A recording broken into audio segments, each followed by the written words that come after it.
I really haven't seen this many people in one place since they took the group photographs of all the criminals and lawbreakers in the Ronald Reagan administration. Yeah.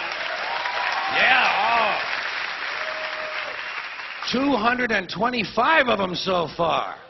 225 different people in the Ronald Reagan administration have either quit, been fired, been arrested, indicted, or convicted of either breaking the law or violating the ethics code. 225 of them. And Edwin Meese alone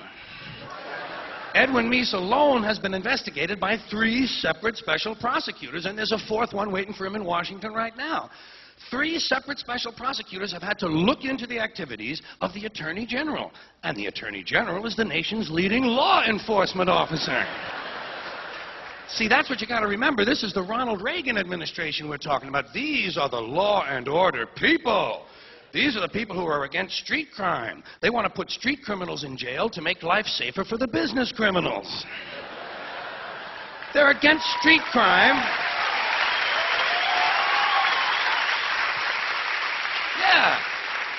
Yeah, they're against street crime, providing that street isn't Wall Street.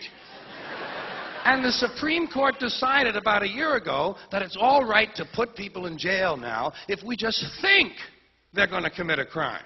It's called preventive detention. All you've got to do now is just think they're going to commit a crime. Well, if we'd have known this shit 7 or 8 years ago, we could have put a bunch of these Republican motherfuckers directly into prison.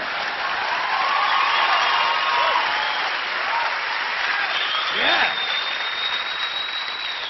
Put them in the joint where they belong, and we could have saved the money of putting these country club pin-headed assholes on trial. Another thing you got to remember, this is the group of people who were elected with the help of the moral majority. Elected with the help of the moral majority and the Teamsters Union. That's a good combination. Organized religion and organized crime working together to help build a better America.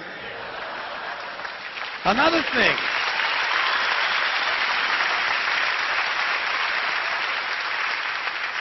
Keep in mind, these Reagan people are the ones that were going to get government off our backs. Remember that? That was the rhetoric of the 1980 campaign.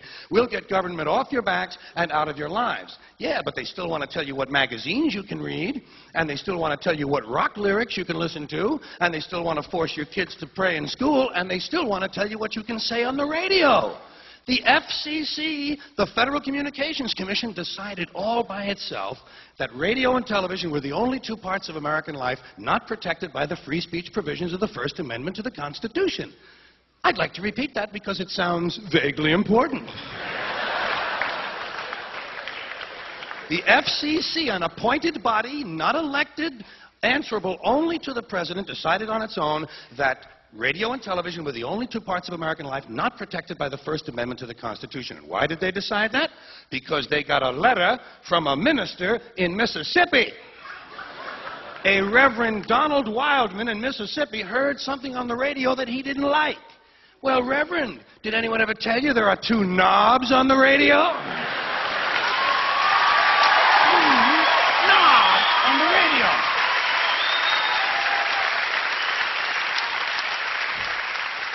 Of course, I'm sure the Reverend isn't that comfortable with anything that has 2 knobs on it.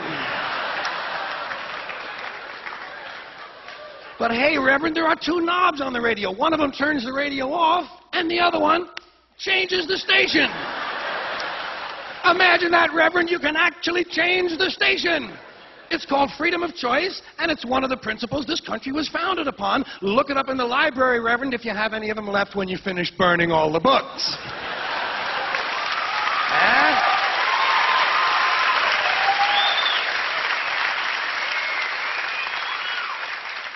Now, I don't know how you feel, but I have personally just about had it with these fucking church people. Just about had it. Yeah. You know what I say we should do with these churches? Tax them. Tax these motherfuckers.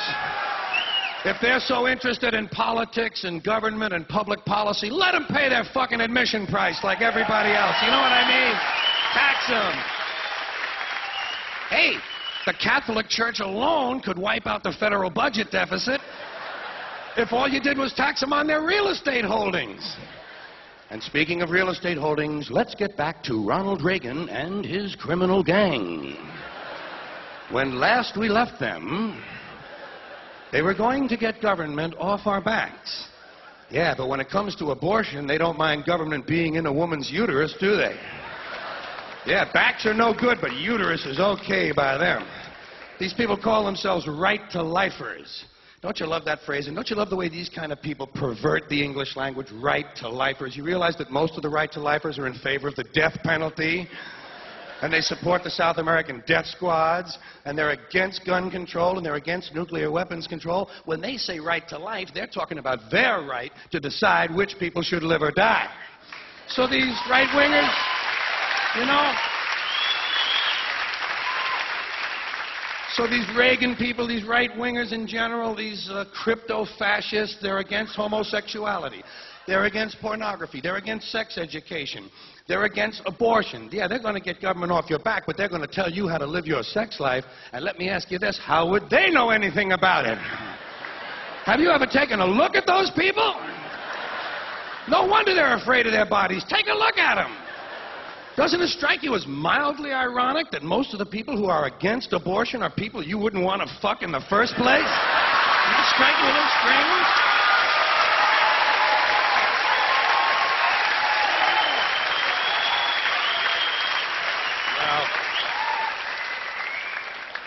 Hey, I'm the first one to say it's a great country, but it's a strange culture.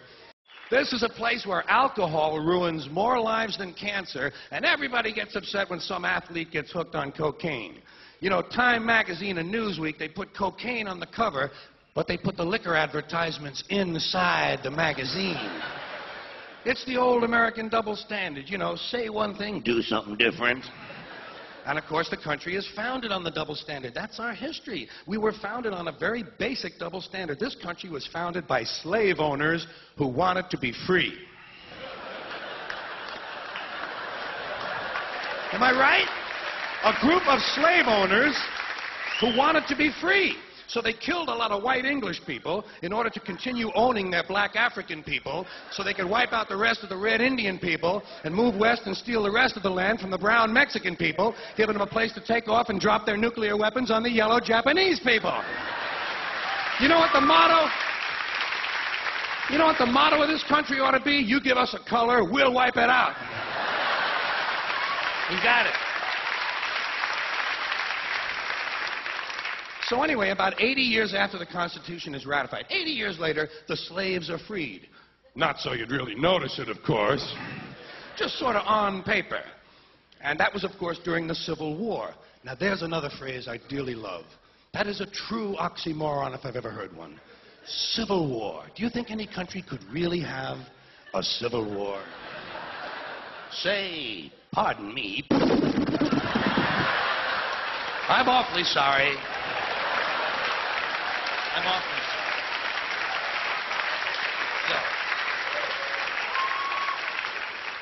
So, now, of course, the Civil War has been over for about 120 years, but not so you'd really notice it. Because we still have these people called Civil War buffs. People who thought it was a really keen war.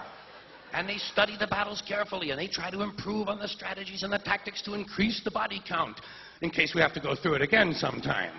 In fact, some of these people actually get dressed up in uniform once a year and go out and refight these battles.